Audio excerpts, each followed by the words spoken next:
ہمارے ساتھ موجود ہیں اٹک کے نمائندے ممتاز، ان سے مزید تفصیلات جانیں گے۔ ممتاز احمد، بتائیے گا کہ اٹک کی سیٹ سے مسلم لیگ نون 2002 سے جیتی آئی ہے، NA50 اٹک میں انتخابی جنگ کا اون کس کروٹ بیٹھے گا اس بار؟ ہاں جی بالکل، اگر ہم لوگ سہیل خان قمریال کی اگر بات کریں تو سہیل قمریال جو ہے وہ NA جو سابق ہمارا حلقہ تھا NA56 جو کہ موجودہ جو ہے NA50 کا حلقہ ہے، تو سابق جو NA56 کا جو حلقہ تھا اس وقت 2018 کے اندر، چونکہ میں نے پہلے ذکر کیا ہے کہ میجر طاہر صادق جو ہے وہ ایک مضبوط کینڈیڈیٹ تھے PTI کی طرف سے، تو انہوں نے بآسانی جو ہے سہیل قمریال کو شکست دی تھی، لیکن چونکہ ضمنی انتخابات کے اندر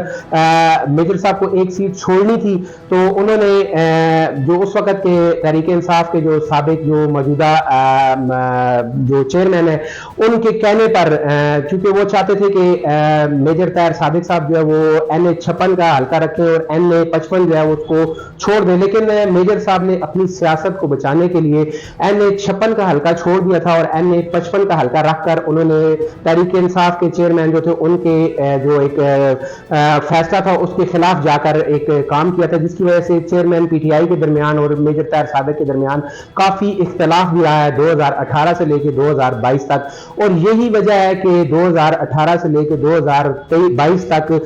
ضلع اٹک کے اندر کوئی بھی ایسا ترقیاتی کام نہیں ہو سکا، جس کی وجہ سے جو ہے نا ضلع اٹک جو ہے وہ اپنے جو ہے جو یہاں کے لوگوں کے عوام کے مسائل تھے ان کو وہ حل کر سکتے، اور جس کی وجہ سے میجر صاحب کسی حد تک اپنی مقبولیت کھو بھی رہے تھے، اور چونکہ ضمنی انتخابات کے اندر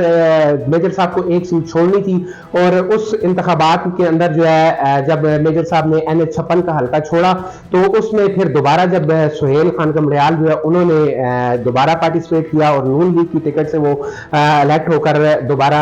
ایوان تک پہنچے ہیں، اور بآسانی جو انہوں نے PTI کو شکست دے کر ایوان کے اندر انہوں نے اپنی جگہ بنانے میں کامیاب ہوئے تھے۔ اچھا ممتاز، PTI کی زلفی بخاری نے بھی یہاں سے پیپر جمع کرائے ہیں، کیا وہ PTI کے امیدوار ہوں گے؟ ہاں جی دیکھیں، زلفی بخاری کے حوالے سے اگر میں بات کروں تو زلفی بخاری نے جو موجودہ جو 2023 کے الیکشن ہے اس کے لیے انہوں نے اپنے کاغذات نامزدگی جو ہے وہ اس وقت جمع کروا دیے تھے، لیکن چونکہ وہ آپ کو پتا ہے کہ 9 مئی کے واقعات کے بعد وہ خود روپوش ہیں اٹک کی سرزمین سے، اور اٹک کی نہیں بلکہ پورے پاکستان سے اس وقت وہ آؤٹ آف کنٹری ہے، تو انہوں نے اپنے جو کاغذات نامزدگی ہے وہ جمع کروائے تھے، اور وہ کاغذات نامزدگی نہ صرف زلفی بخاری کے بلکہ PTI کے جتنے بھی کینڈیڈیٹ تھے ضلع اٹک سے NA49 NA50 سے، ان سب کے اس وقت میں سمجھتا ہوں کہ جو ان کے کاغذات نامزدگی تھے مسترد ہو چکے ہیں، اور ان کے کاغذات نامزدگی جب مسترد ہوئے تو انہوں نے ایک ٹریبیونل جو بنانے کا